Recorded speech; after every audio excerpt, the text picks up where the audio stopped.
দেখুন মাছ রান্নাটা কত সুন্দর হয়েছে, খুবই সুন্দর হয়েছে। নতুন তরকারি, ডাঁটা, আলু, টমেটো দিয়ে রান্না করেছি। আপনারা অবশ্যই বাসায় করবেন। আগের থেকে কড়াইয়ে তেল বসিয়ে দিয়েছিলাম, তেলটা গরম হয়ে গেছে। মাছগুলো এক এক করে ভেজে নেব। দেখুন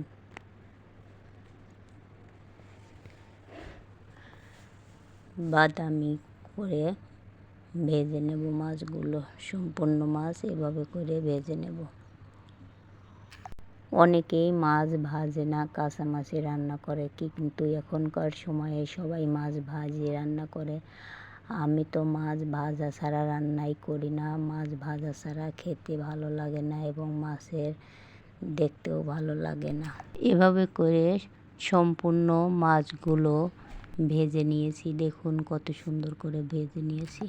হ্যালো বন্ধুরা, আসসালামু আলাইকুম। শারমিন কিচেন থেকে আপনাদের সবাইকে স্বাগত। আমি এখন আপনাদের মাঝে শেয়ার করব রুই মাছের পাতলা ঝোল আলু, ডাঁটা, টমেটো দিয়ে। এখানে মাছ রান্না করার জন্য কড়াই বসিয়ে দিয়েছি। একটা কড়াইয়ে তেল দিয়ে দিয়েছিলাম।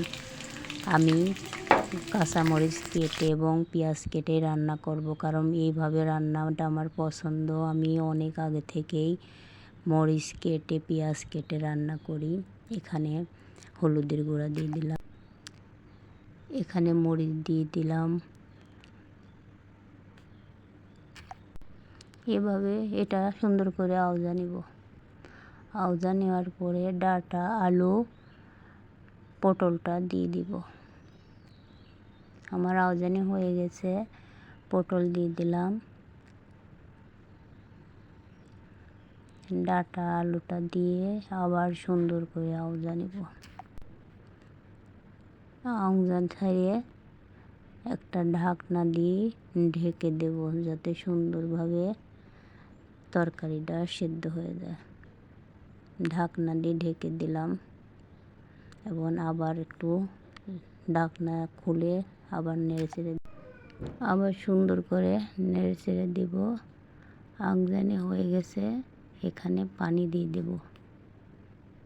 ঝোলটা দিয়ে দিলাম। এভাবে সম্পূর্ণ ঝোলটি দিয়ে দেবো, কারণ যেহেতু পাতলা ঝোল করব আর আমাদের বাচ্চাদের ঝোলটা খুবই পছন্দ। আপনাদের কীরকম পছন্দ জানি না, আমার বাচ্চাদের তরকারি ঝোল খুবই পছন্দ। পরিমাণ মতো পানি দিয়ে ঝোলটা দিয়ে দিলাম। ঝোল দেওয়া হয়ে গেছে, এখন কিছুক্ষণ জাল করব। মাছটা দিয়ে অনেকক্ষণ জাল করব। এখন জাল দিচ্ছি, জাল দেওয়ার পর আবার নেড়ে চেড়ে টমেটোটা দিয়ে দেব এর ভিতর। এখানে টমেটোটা দিয়ে দেব। জাল দেওয়া হয়ে গেছে, টমেটোটা দিয়ে আগের থেকে ভাজনা বলে আমি ভাজনাটা বেটে রেখেছিলাম পেঁয়াজ বেরেস্তা করে জিরা দিয়ে, ওইটা দিয়ে নামিয়ে নেব। দিয়ে দিলাম। তবে ভিডিওটি ভালো লাগলে লাইক, কমেন্ট, শেয়ার এবং সাবস্ক্রাইব করতে ভুলবেন।